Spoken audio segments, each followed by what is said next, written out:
Hello বন্ধুরা, কেমন আছো সবাই? এখন বর্ষাকাল আর চারিদিকে ভীষণ সাপের উপদ্রব। ঘরে ছোট ছোট ব্যাঙ ঢুকে যায় আর সেগুলো খেতে ঘরে ভীষণ সাপ ঢুকে যায়। আমার তো ভীষণ ভয় করে এক এক সময়, কারণ ডোডো খুব ছোট। ও যদিও এখনও বিছানার ওপরেই থাকে, ওকে খুব একটা এখন বর্ষাকালের জন্য নিচে নামাই না, তবুও চারিদিকে কখন কোথায় থাকে খুব ভয় করে। এগুলো সাত ভায়া পাখি, রোজ ভোরবেলা চলে আসে ওরা। ওদের জন্য আলাদা করেই প্যাটিস বিস্কুট রাখা হয়, সেটা দেওয়া হয়। আর পুজোর বাতাসা খায় ওরা, মুড়ি খায়। তো একদিন হঠাৎ কোথায় ওই চিতি সাপের বাচ্চা দেখতে পেয়েছে। বিকেলবেলা দেখছি সেটাকে নিয়ে সবাই মিলে ভাগাভাগি করে খাচ্ছে।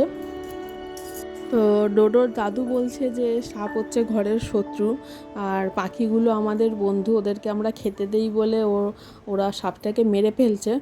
আর একদিকে ডোডোর বাবা বলছে যে ঘরের শত্রু কেউ নয়, ওরা তো নিজের খাবার খুঁজতে ব্যাঙ ধরতেই ঘরে ঢুকে পড়ে। তো কার কথা ঠিক, তোমরা যারা মনে করো কমেন্ট বক্সে জানিও। সাপ ভীষণ ভয় করে, কিন্তু পাখিগুলো ওকে যেভাবে আঘাত করছে দেখে খুবই খারাপ লাগছে। দেখো, ওর মাথা নেই, ভিডিওটা তোমাদের সাথে শেয়ার করলাম, একটা লাইক দিও অবশ্যই। টাটা।